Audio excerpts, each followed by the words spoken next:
player gets his first awakening when he reaches level 15. Seongwu is not sure if the first awakening is only exclusive for 5-star class, but he knows for sure that Doctor has gone through his first awakening. Seongwu needs to do something before he can get more stronger. Minhum Song gets knocked out after opening the lid of a suspicious jar that Seongwu's minions were carrying.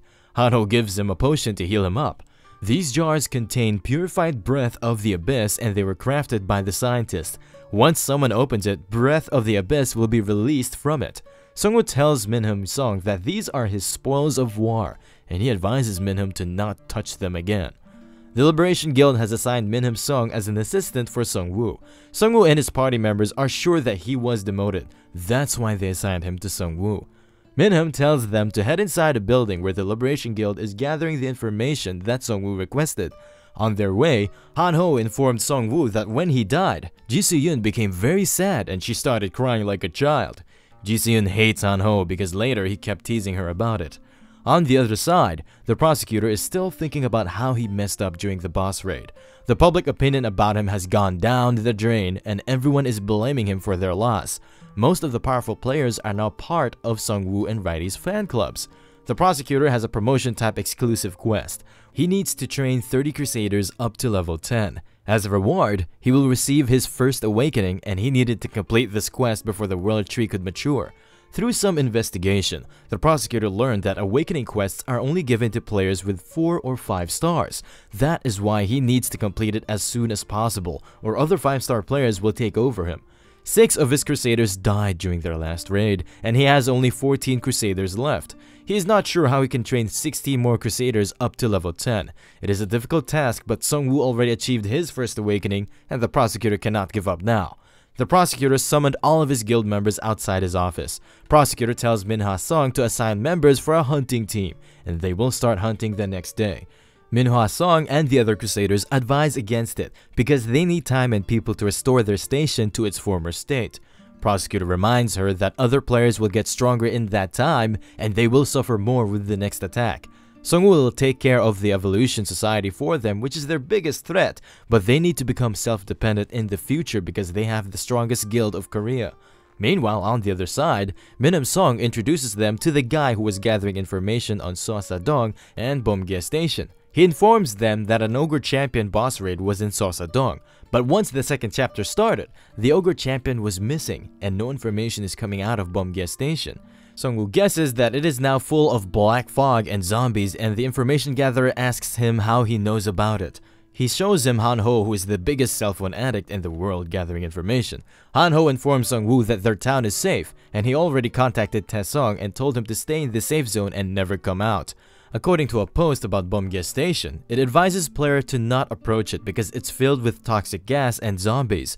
He thinks that Evolution Society has another lab in there, and that black fog is breath of the abyss. Seongwu asks Minhum Song to lend him a chopper. Some players are running away from zombies in Bomgye Station. They are almost at their shelter and their friends start covering them. They need to stop them at any cost because they are the last line of defense between the zombies and the shelter. Zombies start getting pierced by arrows and crushed by rocks. The survivors are almost at the last barricade, but the zombies are advancing toward them in full speed. All of the players on the barricade are quite afraid, so the survivors think of acting as a sacrifice to divert the attention of the zombie horde. They will both divert their attention by going in 2 different paths. The survivors throw their supplies toward the girl on the barricade and ask her to take care of their families. They are about to be overwhelmed by the zombies, but someone starts jumping above the zombies. It turns out to be Ji Soo-yoon, who takes care of some of them with a single ignition attack. Seongwu arrives there with his Ogre Champion and he punches the zombies out of existence, while Ji Soo-yoon dodges the attack. Some of the players notice that these skeletons belong to the second-rank Necromancer and they become happy. Back in time, the players are waiting for Seongwu to arrive. Hanho arrives there, but his parents are more concerned about Seongwu and Ji Soo-yoon. He tells them that Seongwu sent him back to protect the town because powerful enemies are going to target them, but everyone thinks he has been demoted. Plus, he came here with a lot of gold to keep the safety zone running. He tells them that he knows they think he was left out by Seongwu, but he is about to show them something dear to Seongwu. He brings out a kidnapped Righty out of the bag. They think that Righty will be quite useful, but as soon as he is released, he starts disappearing. Outside a door, some kids are saying that the Necromancer, who is the symbol of justice and truth, is inside the room. Ji-seon has some blood on her face, so Seongwoo tells her to clean it. They have been both through life and death situation, but there has never been anything to talk about between them. Seongwoo asks her if her home is in Jeju Island, and she replies with a yes. Seongwoo asks her when she is planning to go back to Jeju Island, but she thinks nothing will change even if she goes back. She tells him that her family members are all terrible people, so she wants to stay away from them. She finally managed to get away from them, but the world changed like this. The leader of the survivors comes in and he introduces himself as An Min-seok. Seongwoo introduces himself, but Min-seok already knows about both of them. He tells Ji-seon that kids in the shelter call her Red Demon Nim. Min-seok apologizes on behalf of the kids. They all watch their Yeouido Island boss raid and they are like heroes for their children. Min-seok thanks them for the help, but he requests them to leave. Both Ji-seon and Seongwoo become shocked after hearing it. He tells them that the zombies started to gather there 4 days ago, and they are at their limit. Ji-seon asks him why they are not leaving that area or asking for help from others. He informs them that everyone in their area got a regional quest. If they leave the building, they will be chased by a horde of zombies, and half of their population consists of children and elderly. There were some outsiders who tried to help them, but they become discouraged after hearing about their situation. Min-seok asks them to leave before midnight or they will be tangled up in their quest. Seongwoo can tell at one glance that deep inside, Min-seok wants them to be saved. Seongwoo tells him that he will still save them. Min-seok and his wife thank him for this favor. Min-seok asks them if they need a single room for the night, and Jisoo bursts with anger. They ask Min-seok to give them separate rooms. The children knock at the door and they ask if they can come inside. Ji-seon lets them come in and a little girl tells Ji-seon that she is a red demon and she looks cool. A kid asks Seongwoo to show his skeletons and he summons Righty for them. The kids start pestering Righty and Seongwoo leaves him to them for the torment and suffering. During nighttime, Seongwoo is wondering that the kids were too much lively. Suddenly, a regional quest called The City Where Death Has Arrived pops up. They can either escape or subjugate the zombies. The reward will depend upon the goal they achieve. Zombies will chase survivors outdoors, and once noticed, they will even chase them indoors. He gets another warning message that the difficulty of the quest is going to be adjusted because there is a player with higher level than 15 in this region. Ji-seon bursts in his room and she informs him that the atmosphere of the town is becoming ominous. She can also feel vibration of a lot of steps outside their building. A notification pops up that the zombies will now chase the survivors inside, and the kids become afraid after hearing it. Min-seok comes up to Seongwoo and he informs him that normally zombies don't chase them indoors, but the difficulty has changed.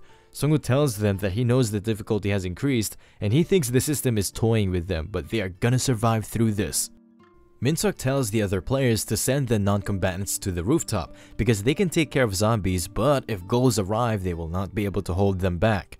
Ghouls are known to be the cannibalistic monsters which have a bit higher rank than the normal undead creatures. Min-seok kids come up to him and they think they are going to die this time. Min-seok assures them that nothing like that is going to happen because the Necromancer is with them. Both of them wish them best of luck as they head toward the rooftop. One of the players spot the zombies on their doorstep. They all start stacking the main entrance with as many barricades as they can. There are a lot of zombies outside and Seongwoo can't even summon his bigger boss skeletons in that narrow space. Seongwoo tells everyone to leave that place and they become shocked.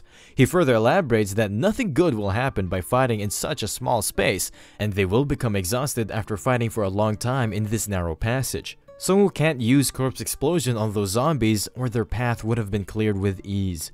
Seongwoo summons his werebeast minions and equips them all with a bone shield to achieve a powerful shield synergy. The skeletons manage to easily hold the wave of zombies with their shields. Min-seok uses Pressure of Valor to bash a zombie. He cuts through some other zombies with his Tornado Blade skill. Seongwoo thinks that Min-seok fights well and he must be a 3 or 4 class knight. Seongwoo tells his shield minions to retreat. Seongwoo tries to detonate the dead zombies and he succeeds in causing a big explosion. Seongwoo thinks that he must be careful from now on because the whole building can blow up and there are kids in there too.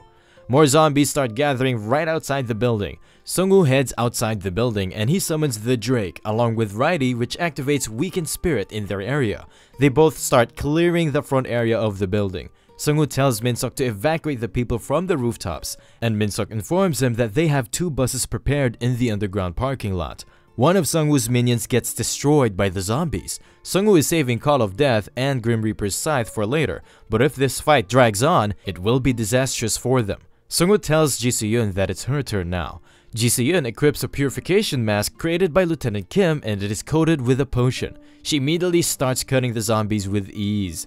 The buses arrive there and they start boarding the survivors inside them. Soon, they get a notification that the ghouls have started moving after smelling the scent of the living. Min-seok informs Seongwoo that ghouls are leagues above the zombies. They are fast and they mostly focus on the children. One time they even broke the window of his car and they took his youngest son with them. Seongwoo tells him to rest assured and he will not let them get the children. After some time, they start moving with buses at the center. The undead will not stop chasing them, so they are moving toward Bomgye Station to clear this quest. Some players feel that it is too quiet around them. Soon they arrive at another refugee camp, which was fine until the last day, but now there are only dead bodies laying around them. Ji Soo-yeon senses something sticking close to their vicinity. One of the players' head gets chopped off and all of them become alerted. Ji Soo-yeon spots a ghoul which is moving toward the bus filled with children. She cuts it in half with a sword. Ghouls are faster than what Seongwoo predicted, and only Ji Soo-yeon could match up to their speed. Soon, they spot more ghouls leading hordes of zombies. The players become afraid after watching them. Min-seok asks Seongwoo if the players retain their consciousness after becoming a skeleton, and Seongwoo becomes a bit shocked after hearing this question. Seongwoo can clearly understand what Min-seok is trying to say, but he informs him that as long as he is here, they don't need to go that far. Min-seok asks for a last favor from Seongwoo and he tells him to take care of the children after his death.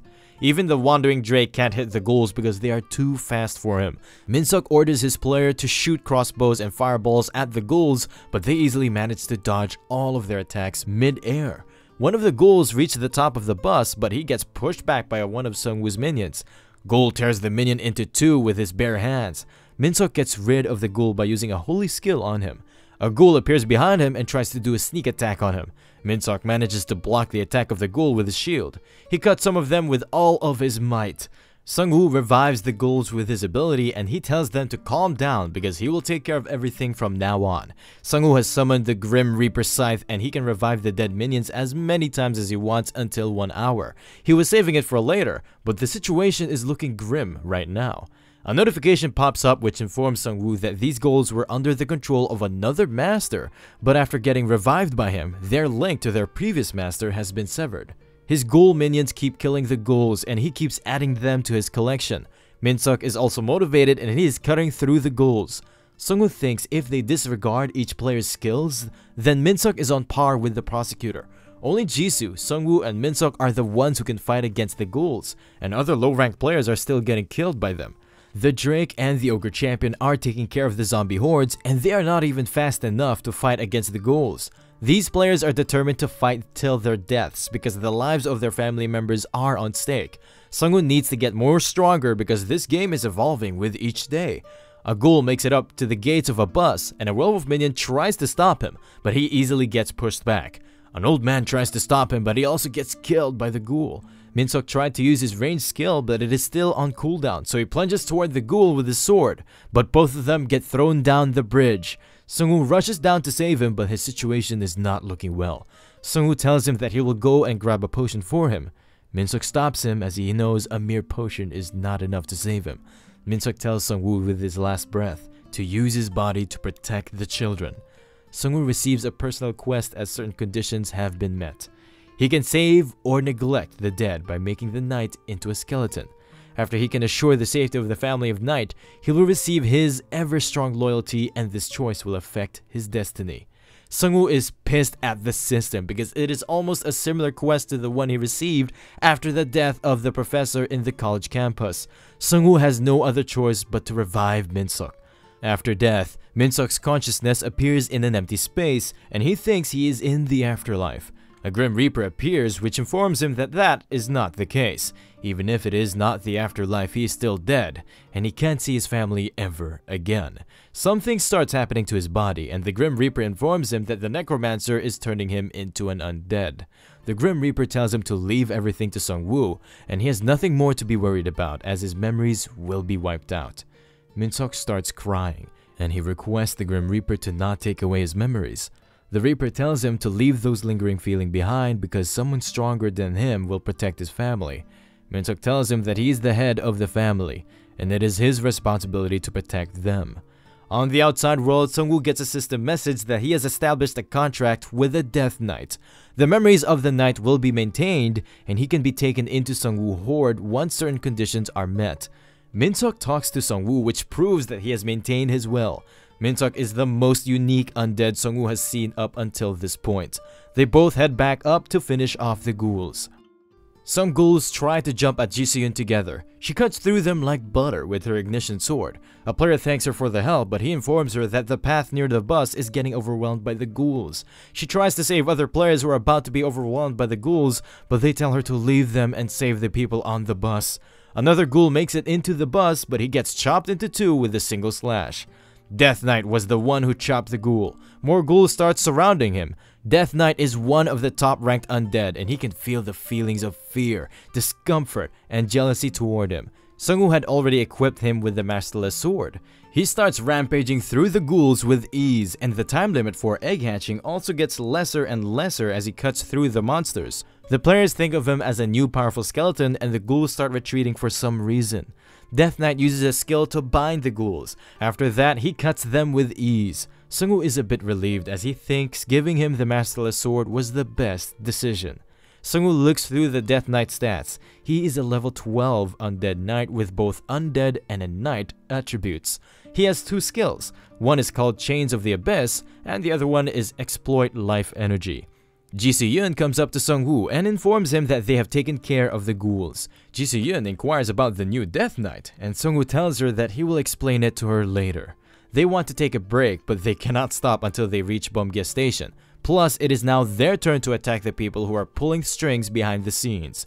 After some time, they arrive at the Beomgye Station, and the mist is becoming more thicker around them. Seongwu asks Min-seok if he's not going to tell his family about him. Min-seok tells him that he's not brave enough to face them right now, and they need to take care of something first. Ji-seon starts coughing as the mask has become useless. The more closer humans get to the fog, the more weaker they become. But these rules don't apply to Seongwu, and he heads inside the station with his minions. There are no guards outside, so Seongwu thinks maybe they are confident enough that the gas will stop any kind of intruder. But he is still curious to know how they are able to confine the raid boss. Seongwu is not going to head inside right now. He will wait until midnight so the cooldown on Grim Reaper's Scythe can end. After a day, Seongwu starts heading inside the station with his minions. They come to a stop when they see the entrance covered with sheets. There is a note written by the government hanging there which says that it is a containment testing facility and unauthorized personnel are restricted from entering it. Seongwu and the Death Knight start speculating that the members of the Evolution Society can be government officials. They ignore the warning and head inside the room. After entering the room, they get a notification that the raid boss monster Ghoul King has appeared. They are both shocked because Ghoul King's arms and legs are already severed. An abyssal rift is opened in that area where zombies are pouring out non-stop. Soon, someone comes from behind Seongwu. One of the scientists tells them that they spread the gas since the quest got updated, but they were not thinking of a test subject walking inside on his own. Doctor tells Seongwu that he is not interested in fighting him and he can offer him a deal. The doctor tells Seongwu that he picked a class connected to death and he is currently studying death. More specifically, he is studying the energy of the abyss which opposes all life forms. Doctor and his colleagues think that this situation is a test for human evolution. They need to win and pass this test. The method they are going to use to achieve it is by throwing away their existing shell and transcending beyond it. They got a lot of information on this topic by capturing Ghoul King, and now a necromancer related to death has appeared in front of them. The doctor tells Seongwu that their meeting might look like a coincidence, but it was already set up by this artificial system through quests. The doctor tells him that it is all for a happy ending for this game. Seongwu thinks that maybe Doctor also came into contact with the Prophecy Stone. That's why he is talking about an ending. Doctor tells Seongwu to join them for a greater cause. Seongwu says that bastards like them spreading poisonous gas around and conducting human experiments can never work for a greater cause. All other groups he met in the past had some similar but delusional aims like them. Doctor tells him that if the world was normal, he would have taken more time to convince him with academic persuasions. Doctor calls out Seongguk as further talking with Seongwu is impossible. Seongguk reveals himself and tells them that the restrictions on the Ghoul King will be released for a moment. Seongwu orders his minions to attack them before they can do anything. Seongguk uses a divine power called Pose along with others on Seongwu's minions. After getting affected by the divine skill, the power of Seongwu's minions has decreased by 60%. Seongwu realizes that it is the same type of skill that Hanho has, and they are all priests. Seongwu uses his repeating crossbow to deal with them, but all of his arrows stop after getting in contact with an electrical energy. The female player was using this skill and she returns the arrows to Seongwu. Seongwu blocks the arrows with a bone shield and he thinks she has psychic powers. Death Knight is almost closer to Seongguk and his fellow players, but he gets thrown away with a skill called Holy Pressure and his shield breaks away right there. Death Knight crashes into a room and Seongwu is worried about his safety. The female player tells Seongguk and his fellow players to be careful because her precious experimental tanks are in the room where they just threw the Death Knight. Minseok wakes up and he starts observing the experimental tanks in that room. He becomes really angry after watching a child shoe in a tank. They are about to do another pose in order to defeat Seongwu, but one of the player gets his neck chained. The chained player gets dragged into the room with Death Knight. Death Knight kills him with a unique skill called Exploit Life, and the power of Seongwu's undead minions increases by 10%.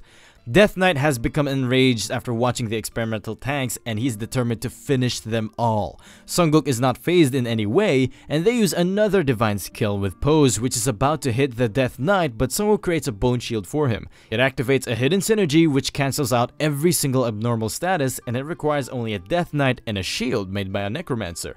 Seongguk and the players become afraid because their divine energy is not working on him. Death Knight can still feel their damage because this energy only cancels out the effects of the divine power, but it is still enough to get rid of these posers. He kills Seongguk and his fellow players with his Exploit Life skill, which cancels out divine power in the area.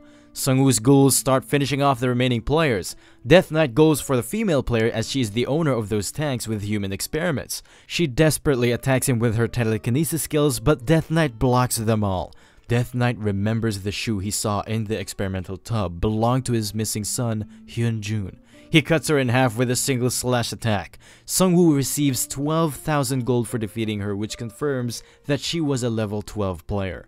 The doctor starts clapping with anger. He pulls out an item and tells them that he has no fighting skills, so he has to rely on other means. He throws his item at the ghouls and they get electrocuted. Seongwu thinks that maybe he belongs to a production class. Some vines come out of the item and they grab both Righty and the Death Knight. This guy is full of schemes, so Seongwu summons the Grim Reaper Scythe to kill him as soon as possible. The doctor uses another item to retreat. This item was a flash grenade with magic mist. The doctor is using this chance to get away from the battle, but he gets stabbed by Seongwu's Grim Reaper Scythe. It turns out in Lich mode, one of Seongwu's eyes becomes hollow and light has no effect on him. They were experimenting on the Ghoul King to see how it can be utilized as a weapon, but now with the divine power holding him back gone, the Ghoul King starts regenerating. The doctor is still cocky as he thinks Seongwu friends outside will be dead as well because of the monsters lurking outside. Seongwu orders the Death Knight Minseok to finish him off. They receive 13,000 gold for destroying a player's clone, which means the one they were fighting with was not the real guy. He was actually the 5th ranked player in the server, and the 3rd ranked player with level 15 is still alive. There are 5 players in the top 20 with Doctor surname, which means they are all one person. That is why their group got so big in such a short span of time. He was using his clones in various places to pursue the same goal. Death Knight informs Seongwu that the Ghoul King has started moving. On the outside, Ji Se-yoon just got rid of a wave of zombies and ghouls. Both Wandering Drake and the Ogre Champion are assisting her. The players ask if their area is cleared, but Ji Se-yoon informs them that she can sense more monsters approaching them. The players are on edge because they are fighting wave after wave of these monsters. One more wave of undead monsters start approaching them. Ji Se-yoon is determined to stop them at any cost because Seongwu entrusted the safety of the survivors to her, and he might be getting stronger, but Ji Se-yoon is following behind him without stopping.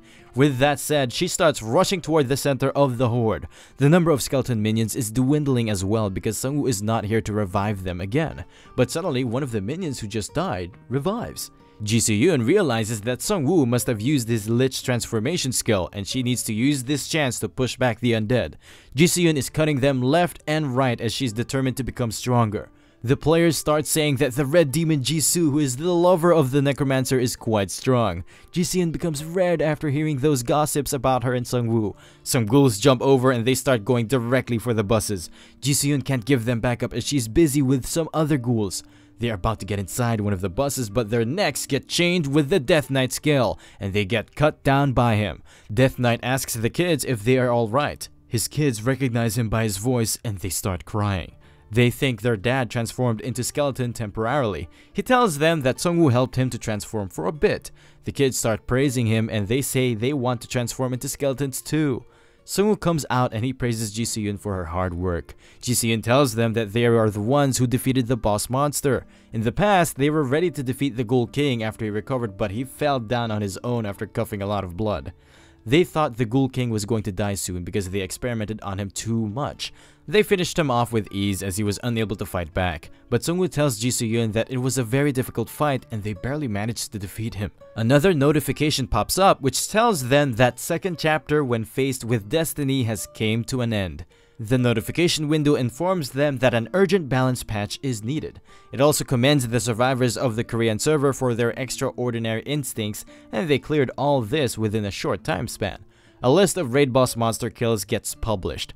Han Kang-seok is on first number with 4 boss kills and Seongwu is on second with 3 boss kills, while the prosecutor is on third with 2 boss kills and their total boss kills are 15. It is a unique achievement among all the servers, considering the average level of the Korean server is only ranked 4th in the world. Therefore, a hidden chapter will be opened during the remaining time period. They need to prove their overwhelming achievements were not created by chance in the upcoming great battle. An important warning pops up which tells them that large monster armies led by warlord monsters will appear in the Korean server in various locations, and this event will continue until the warlord monster is killed. Seongwu tells his teammates that they will find out about these warlords as they work through it. The risk of the upcoming battle is going to be higher as well as the rewards for it. Seongwu is not fazed by this new challenge and he tells his party to get moving and clear the current quest as soon as possible. The next day, some goblins are ganging up on a player. The player turns out to be Han-ho and he easily finishes them off. Suddenly, Han-ho starts running away with other players. They manage to get inside a shield and the goblins get blocked by it. Kyung-soo orders the other players inside the shield to get ready to face the goblins. The goblins are attacking the Pioneer Camp's shield, damaging it slowly in the process. Han-ho shoots down another goblin with his throwing knife, which activates his divine skill. He starts rushing at the goblins with a menacing look. Han-ho keeps pummeling through the goblins with ease. Another group starts approaching him, but this time he's not going to run away like last time. Han-ho starts ripping them all apart into pieces. While he's going through his meaningless rampage, Raidi appears right next to him. Seongwu and his party makes its appearance, but Han-ho is a bit confused because Death Knight is taking his place in Seongwu's party. After a while, they are all having a meeting in their base. Spearman Kyung-soo informs them that it has been quite chaotic after the new main chapter started. Almost every other group of survivors have been suffering from these attacks throughout the country. The safety zones have become almost useless as their power is getting weaker and the monsters are becoming stronger. The Liberation Guild is currently fighting off thousands of orcs and they are currently looking for Seongwu. They are the closest to what they can call allies, so someone needs to help them. If the Evolution Society makes a move at this time, then it is going to be fatal, but judging by the current situation, they might be facing off against the monsters as well. Lieutenant Kim comes in and he informs them that they have found the base of the goblins. According to their movement pattern, their base must be in Paldalsan. Yeongdong-po and other regions are in a pickle because of strong monsters like the orcs, but they are quite lucky because they got only goblins. This time there are mage-like goblins which ride on boars in the mix. Seongwu tells them that their goal is not to win the fight. He's more focused on knowing how much gold experience points they can gain from fighting this goblin army. Spearman Kyung-soo applauds him for thinking of gaining gold and experience from this situation. But Seongwu tells them that he's not thinking for himself, but for them. The hunt this time is going to be a good opportunity for the townspeople to gain experience. During nighttime, 2 goblins are guarding a factory in Padalsan. Seongwu appears from behind them and he thinks they must be guarding something important. He finishes them off in one go. Even weak goblins are scary when they are commanded by a warlord, and they move systematically. Seongwu summons the Ogre Champion as he is about to deal with their leader. The Ogre Champion uses his Thunder God Blessing technique on the warehouse. He manages to kill every single goblin commanding Centurion with a single attack. A goblin lord is still alive and he makes it out of the rubble. Seongwu summons the Grim Reaper Scythe and he transforms into a lich. Death Knight finishes off the goblin lord in one strike. Seongwu revives all the goblins he just killed and they start heading out. The goblins are moving in the form of a big army. The players from Seongwu's town have formed a barricade along their way. Spearman Kyung-soo tells them to stay calm as the leaders of goblins are already dead and they are fighting a losing battle. The goblins start getting hit by ranged attacks. The players become happy after watching how easy it is and they will get a lot of experience from hunting these goblins. The poor goblins get hit by a lot of plenties as all of their commanders are already dead and they lose their will to fight. They keep getting nailed by the human players. All players are enjoying their easy grind fest. No matter what group it is, there will be a weakness in the absolute majority and they will end up becoming a burden for other players. Chefs and pioneers have a role outside of fighters, but now the difficulty is rising and it has become an unavoidable situation. Even those people who are weak by nature or are sick can become stronger. Some players are helping the elderly and the children to level up as well. After shooting a goblin, a kid levels up to 2 and he starts crying with happiness. Finally, they manage to defeat the whole goblin army, and Seongwu receives a notification that he is the first contributor to defeat a monster army. The players have won a great battle, so all of them will receive extra gold according to their contribution. Seongwu was watching the whole battle from a rooftop, and he is quite satisfied with the contribution of all the players of his town. The next day, Seongwu is heading for the Yeongdong post station. He informs Spearman Kyung-soo that they will be able to hunt safely from now on, and he wants the average level of every player up to 8 by the time he returns. He cannot stay in town forever, and it is not his obligation to protect the weak. He tells them that everyone needs to work harder because the world is going to become more and more crueler with each passing day. The chopper arrives with Myung-soo and they are pestering them to hurry up.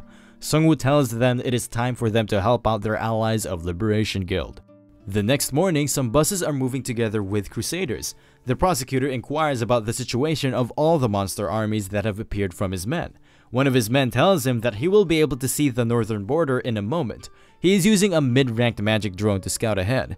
This magic drone can share the field of vision with the mage. He informs the prosecutor that there are about 200 trolls and they look like they are headed their way. One of the trolls destroys the drone after noticing it. Manhwa Song advises the prosecutor to destroy the bridge because thousands of orcs are heading there from Gimpo and they will be surrounded from both sides. The prosecutor asks for her advice on fighting the trolls first and then going for the orcs. Manhwa Song tells him that the trolls have regeneration abilities and their fight will be dragged to the point that the orcs will surround them from the other side. Prosecutor knows it too, but he needs to level up his crusaders to 10 as soon as possible for his personal quest. Some of his crusaders might die in the process, but it is the safest way to bridge the gap between him and Seongwu. Manhwa Song informs him that she will summon all the guards from the station, leaving only a minimum number behind. Manhwa Song informs them that the chopper that went to pick up Seongwu is about to arrive. Manhwa Song becomes happy as they will be able to manage this tricky situation somehow. But Manhwa Song informs her that Seongwu tells them to not worry about the trolls. Suddenly, a chopper moves right above them. Seongwu summons his minions when the helicopter reaches right above the trolls. Both Manhwa Song and the prosecutor are shocked after watching this scene. Seongwu's boss monsters start rampaging through the trolls with ease. Seongwu revives the dead trolls to add them into his army. Some players from a different faction are watching Seongwu in action from a distance, and they start posting about it on the online forum. Seongwu's party got another achievement after having more than 20 plus giant type members in his party. This synergy increases their damage against small and medium opponents by 30%. Finally, they arrive at the location of the main troll unit. The warlord troll chief makes his appearance. The troll chief starts hitting the ground. The spectators are a bit shocked after watching this random behavior of the chief. Suddenly, vines start popping out of the places where Troll Chief was attacking, and these vines start binding Seongwu's skeletons. The spectators start thinking that it will be a hard battle for Seongwu, but attack hits the hand of the chief and his axe falls out of his hand. The ogre champion punches his face with his fist. Wandering Drake takes a hold of him from behind, and the two bosses start rushing at him. The poor troll chief gets pummeled with their punches. Finally, the Death Knight finishes him off with the masterless sword. Seongwu revives the troll chief and they start heading toward the Liberation Guild. The prosecutor thanks Seongwu for coming to their rescue. The prosecutor tells him that a huge army of orcs is heading this way and they can only cross through this bridge. The prosecutor already blocked all other paths, so they can only move through here. The prosecutor is still hanging on to his competitive nature, and he wants to prove himself by taking the lead in this upcoming battle. Suddenly, they start getting a lot of posts on the public forums about people wanting to join Seongwu in this raid. It's becoming hard for the Liberation Guild to maintain their reputation because of smaller guilds releasing information about Seongwu's fights. They got many messages from different small groups of survivors who are moving toward their location to help them. Manhwa Song thinks that they should welcome them and slowly convince them to joining their guild. The number of units in the Orcs army is too large, so they need as much help as they could. Manhwa Song heads inside the meeting room where the heads of different groups are gathered.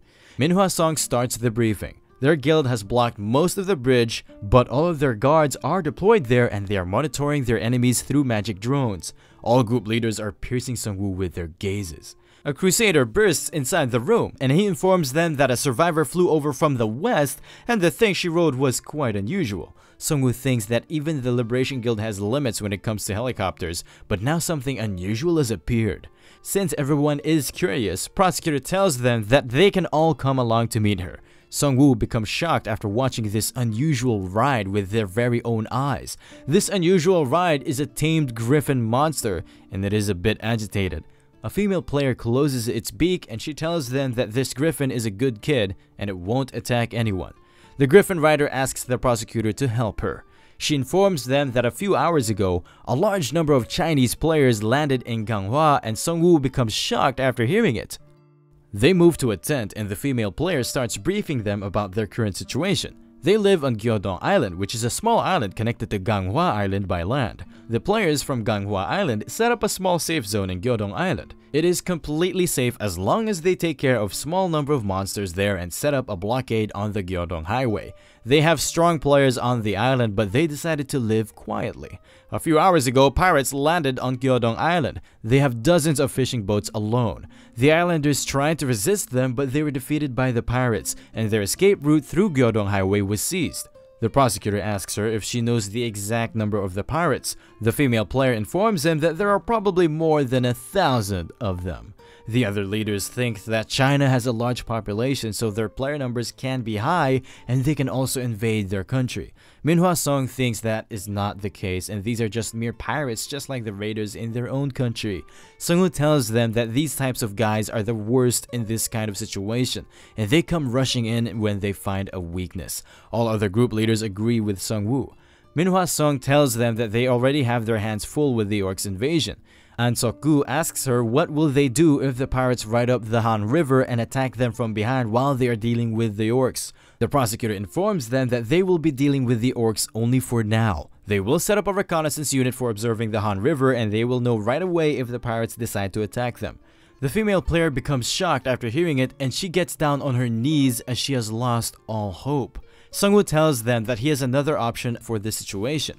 He suggests that they should dispatch a team to take care of the pirates and attack the Orcs from both front and back with the help of the survivors from the Manhwa Island. An Sok-gu says that the whole island will be alerted if they send a helicopter, but Seongwu can easily sneak in alone with his shadow skills. The prosecutor asks him if he is sure he can handle it alone. Seongwu tells them that his Necromancer skills are better suited to fight against human players. Seongwu needs information from those Chinese players, or once they keep crossing the borders, it will become hard for Korean players to stop their assault. Just like Goblin leaders, Seongwu needs to take care of the Orc leaders from the back through Manhwa Island. Seongwu asks the girl to take him to the island as quietly as she can on her griffin. The prosecutor agrees with his decision. The next day, they are about to leave for Gyeodong Island. Han-ho asks Seongwu to leave Ridey behind and Ji-seon tells Seongwu to stay safe. More than 2 people can't ride the griffin. That's why he can't take them with him. With that said, they start moving toward their new destination. The female player informs Seongwu that they need to wait until dark before they can enter the island so the pirates will not know about their arrival. The pirates have huge bird monsters who fly around and monitor the island. During nighttime, in the docks of Gyeodong Island, inside a boat, some pirates are talking about the prisoners they took. Their leader tells them that they will have a lot of gold and women when they reach the Korean mainland. One of the pirates tells them that they would not even have survived if they had not got the poison liquor made from the eggs of the monster centipede caught in Hangzhou. One of the pirates tells the other that he feels more at ease with being chased out of the country, and it is better being a pirate against a weak country than fighting against the strong players of their own country. One of them is about to say something about their general, but the other one stops him. This pirate has a bounty hunter class and he can feel a presence in the shadows. Seongwu appears from behind them and he cuts two of them in one strike. The third one gets chained by the Death Knight and Seongwu tells the Death Knight to keep him alive so he can interrogate him later on. After a while, the pirate wakes up with the griffin scaring him. The female player tells Griffin to calm down and she will feed him the pirate after the investigation is over. They can freely talk with each other thanks to the system without knowing each other's language, and Seongwu tells him if he is not cooperative enough, he will just kill him and read his memories. Seongwu tells him to choose whether he will stay alive and tell him everything, or Seongwu can read his memories after finishing him. Inside another ship, a pirate leader is angry because 90 people just disappeared in just a few hours. He tells his henchmen to unanchor the boats and check if there are any prisoners missing. He orders the monster birds to find the intruder and bring him in. The leader of the pirates is sharing his vision with the monster birds, but he can't find anyone. He is pissed because the one responsible for this mayhem is hiding well. One of the pirate lackey tells him that they found the missing people and the leader is surprised his henchmen found them before him. They are all dead, and they were laying side by side when he found them. The pirate leader is confused because the killer could have just thrown the bodies into the ocean to get rid of them, but he loaded them into enemy ships. Another lackey tells him that they found more dead bodies in other ships.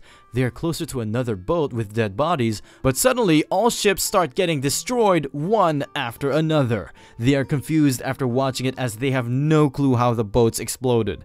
The screams of other pirates start coming out of a nearby building. One of the windows opens up and a gas starts pouring out. One of the pirates knows that this gas is breath of the abyss used by mages and he suggests them moving away from it. The pirates start moving away on their cars. The birds are sending signals to the pirate leader from all over the island and he thinks there are a lot of enemies on the island. They can only get away through the bridge because their boats are already destroyed. The pirate leader is angry because if they become isolated here, their expedition will be doomed to fail before the reinforcements arrive. They need to get out of there and secure a new area where their main fleet can land so they can welcome their general. They arrive at the bridge and their leader orders them to go faster. Suddenly, wandering Drake along with Seongwu crashes in front of them. The pirates become scared after witnessing it. Seongwu knows there are 3 Chinese servers and these hooligans came from the second server. Plus, these pirates are just the advance party and they plan to create a base for their main force to land. The pirate leader comes out of the car and he orders his men to prepare for battle, but Seongwu has no plans on wasting his time, so he will not let them play around anymore. Seongwu activates Call of Death and Weaken Spirit in their area. Seongwu's minions surround the pirates from all sides. The massive horde of Seongwu's minions is about to approach them, and the pirate leader summons his monster birds to fight back. The birds start finishing off the zombies with ease. This gives courage to the other pirates and they start fighting back. The ghouls start catching and smashing the monster birds into pieces. After a while, the whole monster bird army is annihilated by the ghouls alone. The pirate leader is in shock as those birds were his only trump card. Seongwu revives the birds and they become a part of his horde. The pirate leader tries to fly away with his last monster bird. Seongwu's bird minions start chasing the leader. After a few seconds, they manage to catch up to the monster bird and kill it. The pirate leader falls to the ground, breaking his back in the process. The pirate can't speak from the last shock, so Seongwu finishes him off to read his memory fragments and he levels up to 17 as well. After reviving the pirate leader, Seongwu starts checking his memory fragments. Inside the memory fragment, he can see a huge ship.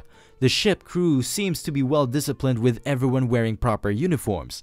Their leader asks them where they should head next. It turns out they yielded the second server to a spiritualist player, and a self-proclaimed emperor is growing in power in the first server. Even the third server has succumbed to the emperor, so they can't go back to China. One of his assistants suggests they should ask for assistance from an outside power, and the general cuts his head off. The general tells them that they are floating out in the open ocean because they lack in power and violence. They will soon make up for the power they lack after they conquer another land, and they will return to their mainland to swallow it too, just like a starving ghost. Now, Seongwu knows that another insane person is aiming for their country, and he needs to stop this psycho as well.